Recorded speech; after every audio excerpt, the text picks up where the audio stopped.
Sa negosyo, importante ang gawa.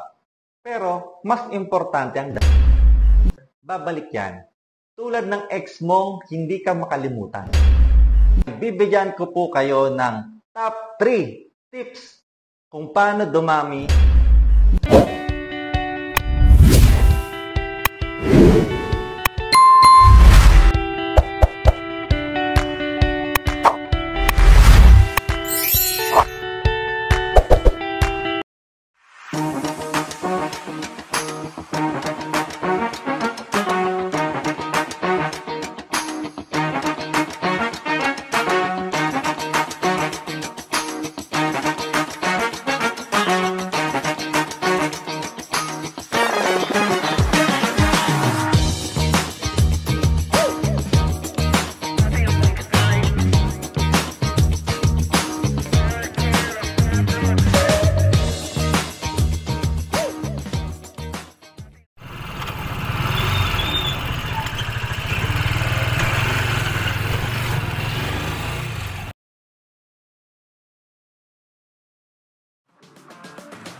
Today, I'm Nicole. Ito nga pala ang aking PPE sa araw na ito bilang dishwashers for today's video. For dishwashing is sponge, dishwashing liquid, comb brush, toothbrush, also scissors, round opener, at bottle brush, brush handle, and brush head. Isa sa pinakamahiwagang weapon pag naguhugas ng galon. So, ayun na nga mga katubig. Share ko lang pala na ang ginagamit namin dishwashing liquid ay unscented at kami mismo ang gumagawa. Kaya garantisado na walang amoy at hindi nakakaapekto sa tubig na aming sineserve sa inyo. Bagkus, mas nakakatulong nga siya para mas larang ma-maintain ang tibay ng galon at lalo na ang kalinisan ng loob ng galon dahil aanin namin ang masarap na tubig at quality na tubig kung sa paghugas pa lang ng lagayan ng tubig ay hindi garantisado, diba? Sa mga katubig namin dyan at hindi pa namin mga katubig at magiging katubig pa lang, sana po maging mapanuri kayo hindi lamang sa kalinisan ng tubig na iniinom nyo kundi maging sa galon na nilalagyan ng iniinom nyo dahil katulad ng sinabi ko, aanhin natin ang quality na tubig at masarap kung sa pagme-maintain pa lang ng kalinisan ng galon ay hindi na natin mapanatili. So ayun na nga mga katubig, sa ilang taon na paghuhugas ko at pagre-refill, hindi ko na mabilang ang mga dumadaan sa kamay ko ng mga baguhang galon. Ibig kong sabihin ay yung mga bagong customer at first time ko lang mahuhugasan ang kanilang mga galon. Sa dami kong nahugasang mga baguhang galon, halos karamihan doon ay nilulumot ang galon. At guess what mga katubig? Ano nga ba ang sanhi kung bakit nilulumot ang galon? Unang-una dahil hindi maayos at proper ang paglilinis ng kanilang mga galon. Karamihan sa mga naging customer namin na nanggaling sa ibang water station, ang reklamo ay pangit ang lasa ng water, sumasakit ang tiyan, gumuguhit sa lalamuna at marami pang iba. Kaming mga staff ni Easy as dishwasher and refiller na may mga konting kaalaman sa mga ganitong senaryo ay sinishare din namin sa mga customer namin para maliwanagan sila at makakuha rin sila ng kaalaman at malaman nila ang dahilan o sanhi sa mga ganitong problema o reklamo nila sa tubig na kanilang iniinom. Mahirap kasi na kapag ang isang consumer ay consume lang ng consume at hindi nagiging aware kung bakit nagkakaproblema ang kanyang kino-consume na produkto. Sige, hindi na matapos ang consume ko. By the way guys, kaya isa din sa masasabi namin sa magiging katubig namin na maging mapagtanong, maging aware at maging wise sa mga kinukonsume dahil nakasalalay po dito ang inyong mga kalusugan. Di nyo kaya na, sinikal yun. Kala nyo, nagre-report, no? Nagde-defense yun. Charis! Ito yung mga katubig. Bigyan ko lang kayo ng konting tips sa paglilinis ng galon. Paglilinis ng galon, dapat bawat sulok ay nadadaanan ng brush at kung hindi maabot ng brush, ay naabot ko mismo ng aking kamay. Yun ay kapag slim container lang ha at kaya ipasok yung kamay ko. Baka mamaya may pilosopo na naman dyan at mapaisip na naman na paano ko napapasok yung kamay ko sa round container. Hindi naman ako si Elastic Man para humaba at lumiit ang kamay.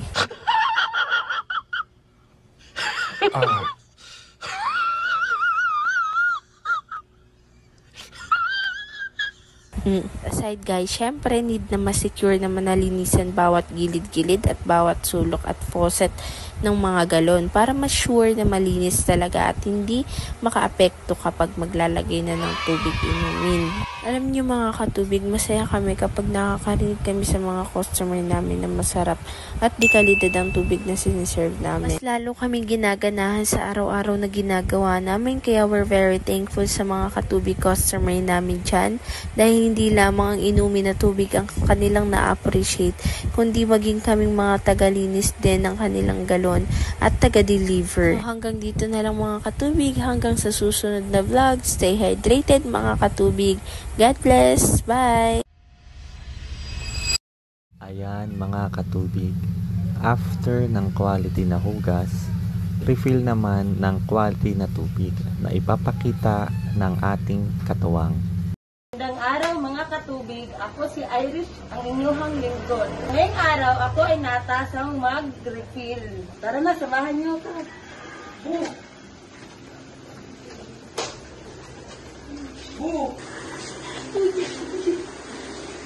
Iyon.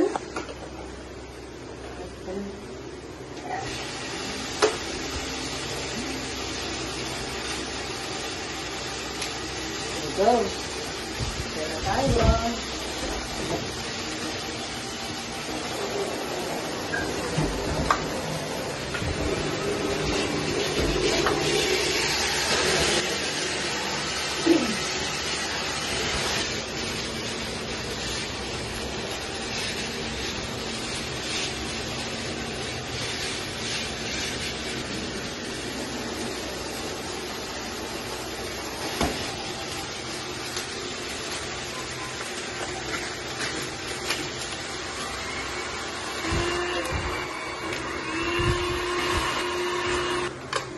Okay?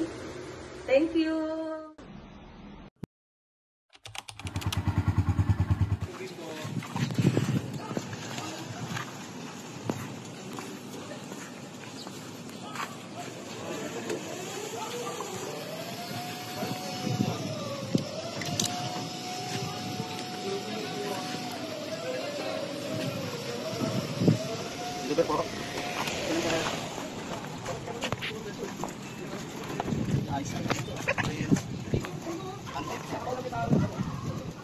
Totem po.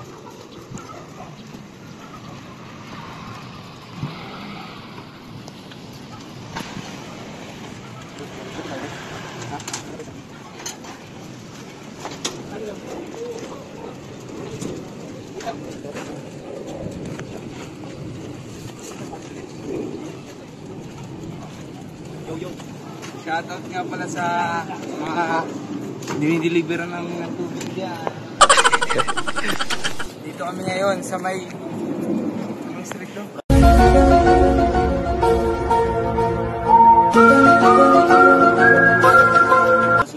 Brasilia. Nag-deliver kami kay Ate Beng, kay Kimam Beng ng tubig. Naantay na lang po namin yung bayad. So ngayon, sunod namin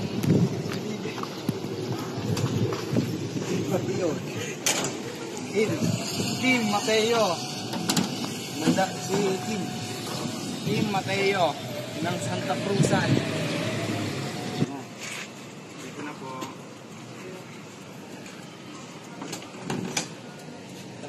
Salamat sir. Ito Maria. Salamat po. Okay. Thank you po. Salamat po. Yo. Hanggang dito na lang po tayo. Okay. Hi guys, welcome to my vlog. Welcome back to my channel. It's me up. Nandito kami ngayon sa Lumihan. Nag-deliver kami ng tubig. Ngayon, iinom muna kami Kami nag-deliver na ito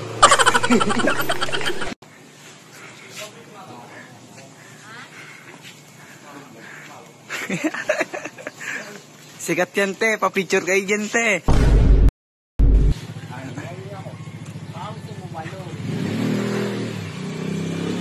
Sikat.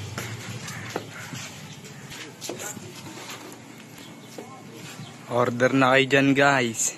Everclean Waters. Ayan yung contact number, oh.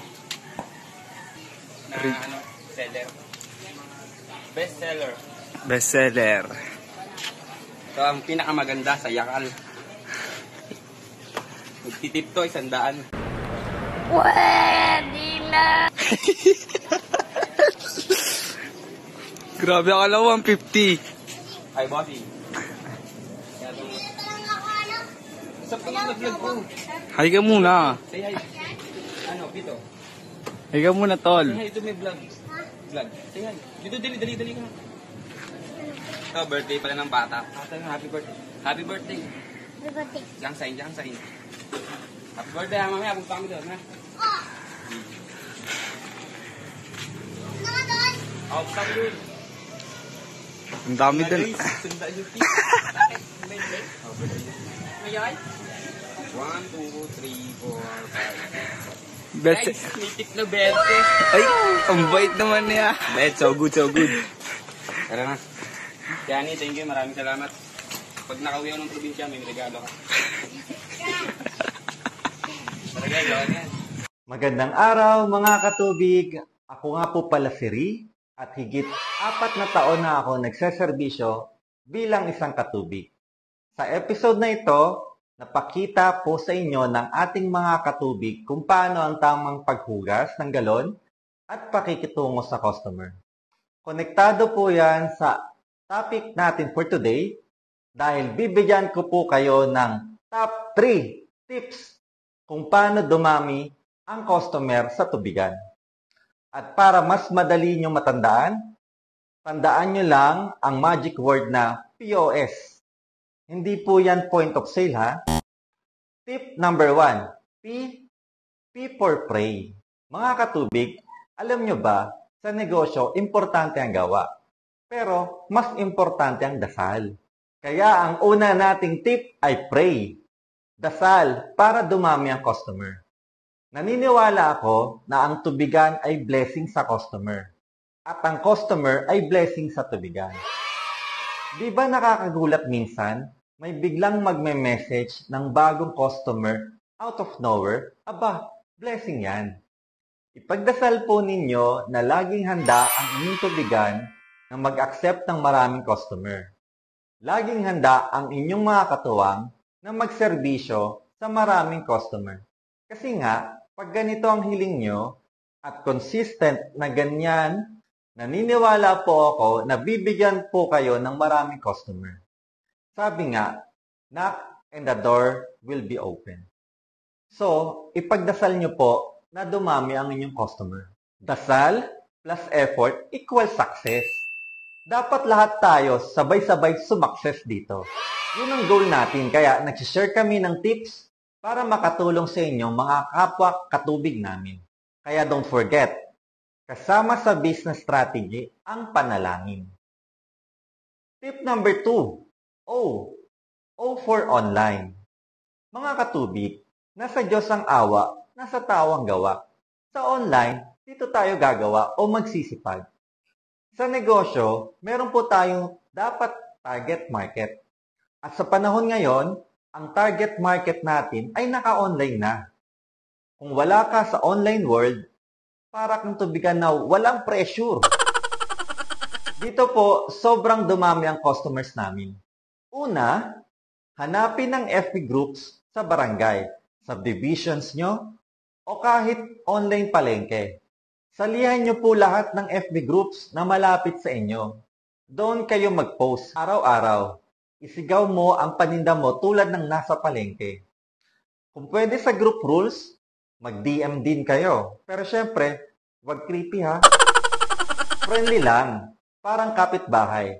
At kung target nyo ay offices or companies, ayusin nyo ang inyong Facebook page. Parang resume ng tubigan yan. Post kayo ng delivery pictures, happy customers, Para pag may naghahanap ng tubig online, kayo agad ang maaalala. More marketing efforts, more prospects, means madami ang convert sa sales. Kaya nga, mahiwalay na marketing department sa malalaking companies. Kasi ito, nagbibigay ng sales. So, need nyo bilang isang may-ari ang mag-effort sa marketing strategy and execution. Makakatulong din ang inyong mga katuwang sa pag-market. Remind nyo po sila na pwede din nila alokin ang kapitbahay ng inyong customer. Tip number 3, S for sustain. Ibig sabihin, alagaan ng mga customer na meron ka na. Repeat orders life. Ang galing! Ang galing! Kasi mas mahal ang kumuha ng bagong customer kaysa alagaan ng meron na. Paano sila babalik? Siyempre, quality na tubig. Ito yung 100% reason na hahanapin sa inyo ng customers. Maire-refer pa kayo ng customers sa kapitbahay o kamag-anak nila tulad sa amin. Malinis na galon, maayos na serbisyo, marespeto at magalang na delivery. Turuan nyo ang katuwang ninyo ng tamang customer service. Huwag deadma sa chat, huwag suplado sa delivery. Remember, kung satisfied ang customer, babalik yan. Tulad ng ex mong hindi ka makalimutan.